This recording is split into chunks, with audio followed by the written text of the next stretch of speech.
Pollution problems. The Dutch government is in court defending its plans to cut flights at one of the world's busiest airports.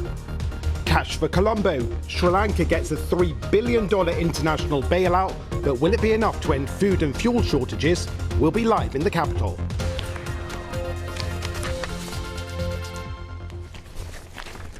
Hello and welcome to World Business Report, whether you're watching in the UK or around the world. I'm Jonathan Josephs.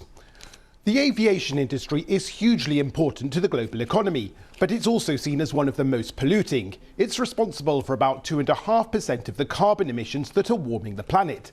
That and noise pollution is why the Dutch government is trying to cut the number of flights at Amsterdam's Schiphol airport by more than 10%. And it's defending its plans in court today. But of course, airlines aren't happy. The likes of the local flag carrier KLM, America's Delta and EasyJet are behind the legal action that's being heard. They've invested heavily in what is the third busiest airport in the world for international passengers. Let's get more and speak to our correspondent, Anna Holligan, who I'm pleased to say joins us from The Hague. Anna, this is quite an interesting case being watched around the world because lots of governments are in a similar situation. But just tell us, what are the arguments both sides are laying out in court today?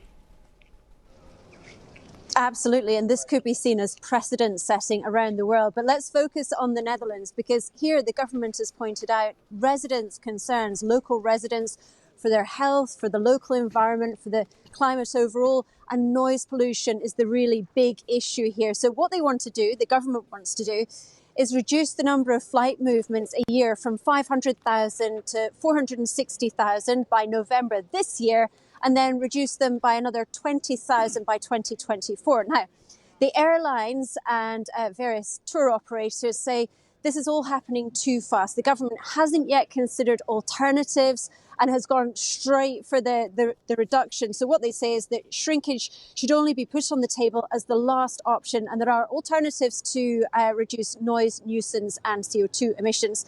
Bearing in mind, Schiphol Airport in Amsterdam is 100% state-owned. They have said they will go ahead with what the government decides, but can't rule out expansion in the future.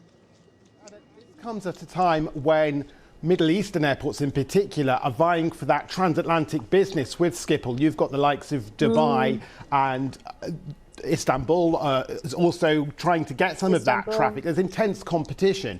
So how does the Dutch government go about balancing the commercial interests, the economy, versus the environmental concerns that are being played out in court?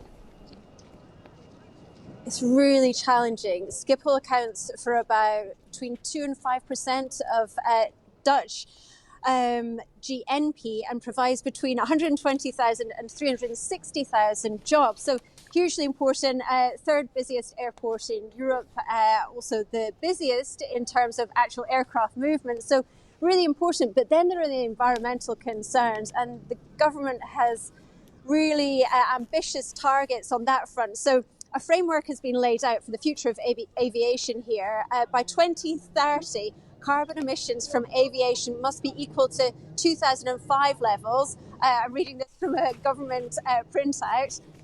They have to be halved by 2050 compared to those 2005 levels.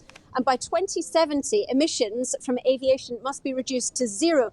And at the moment, of course, we know there is no clear plan of action in terms of biofuels and all that kind of thing. So this really is being seen as something of a test case. What's decided here could really influence future legal decisions of this nature around the world. And we're expecting a decision from the court in Haarlem in 2 weeks' time.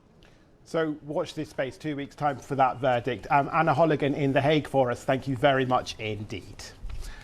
Now, China's top anti-graft watchdog has started an investigation into Zhao Weibo, the former chairman of the computer chip maker Tsinghua Unigroup. He's the latest high-profile business figure to now be ensnared in an industry-wide corruption dragnet. Our Asia business reporter Yao De Silva has more from Singapore. It's the latest sign that Chinese authorities are not done with their cleanup of an industry of national strategic importance. The former chairman of computer chip maker Tsinghua Unigroup, Zhao Weibo, is accused of running the state-owned company as his private fiefdom. China's anti-corruption agency says he handed profitable businesses to his relatives and friends and purchased goods and services from his associates at prices significantly higher than the market. The case is now with prosecutors who are expected to file charges. The company he once led is emblematic of what's been happening in China's semiconductor industry, which has received billions of dollars of government investment into projects that have stalled or failed. Over the last decade, the state-owned firm made a series of acquisitions and emerged as one of the country's leading chip makers. However, it racked up debt and ended up defaulting in 2020. It was restructured and placed under the control of two state-backed venture capital firms. Mr. Zhao is the latest leading figure in the Chinese semiconductor industry to fall from grace as the government looks to bolster domestic chip-making capabilities. Several chip industry executives were investigated for corruption last year. China has been trying to reduce its reliance on the West, just as the US and its allies have sought to cut its access to advanced semiconductor chips. That was our Asia business reporter Yao de Silva. Now, for the last decade, forest-dwelling people in the eastern Indian state of Chittagong have been strenuously opposing a new coal mining project by the Adani Group, which is one of India's biggest conglomerates. Despite their resistance, final clearances to the project were granted last year, which have triggered ongoing protests which have lasted for more than a year now. Nikhil Indamar has sent us this report from the epicentre of those protests. Deep in the jungles of central India, these protests have raged on, non-stop for a year. Almost every day, the villagers here chant slogans. Go back, Adani, they say. We won't give you our land. The Adani Group operates the only coal mine here, and these forest dwellers accuse authorities of granting the company clearances for a new mine, despite continued resistance by forging their consent. They submitted the fake documents of the village council meeting showing that we had consented to land acquisition, but we had never agreed to give away our land. I won't give my land, even if they take my life. I get my food from these jungles. What'll I do with the money? Now behind me there is the existing mine in the region, and right across is the village of Hariharpur, where people have been indefinitely protesting now for a year against giving up their village for a new mine. They say they haven't seen any development in their own village despite being in the shadows of one of the country's largest mines, and that's what makes them fearful of giving away their land for a new project. Throughout our 2 days in these jungles, we've been subject to intimidation by a small section of youth in favor of the new mines. They follow us around on cars and bikes to prevent us from talking to the protesters. The media shows only one side of the narrative. For there to be progress, there will have to be some destruction. We want development.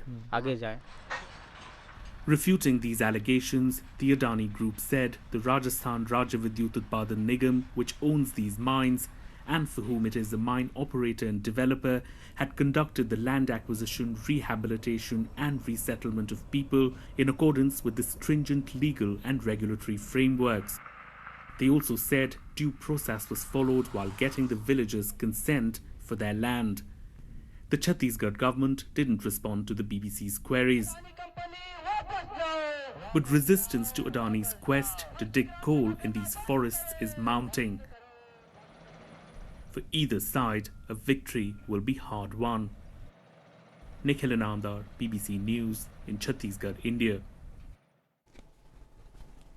Just time to have a quick look at the markets. If we think back to yesterday, Credit Suisse was the big story after that bailout deal being rescued by UBS. But bank stocks in Europe are slightly up today. Investors breathing a sigh of relief. All those reassurances from the policymakers and politicians that they have contained these problems in the financial system.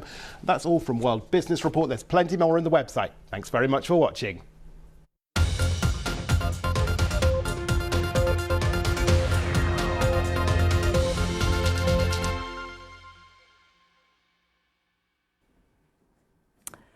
You're watching BBC News. I'm Geetha Gurumuthy. I just want to let you know that Boris Johnson has had his evidence to the Privileges Committee published now, in which we gather he says that he does accept that he did mislead the House of Commons when he said lockdown rules had been followed in Number 10, but insisted the statements were made in good faith. That report has just been published. We are looking through it and we'll bring you more on it in the coming minutes.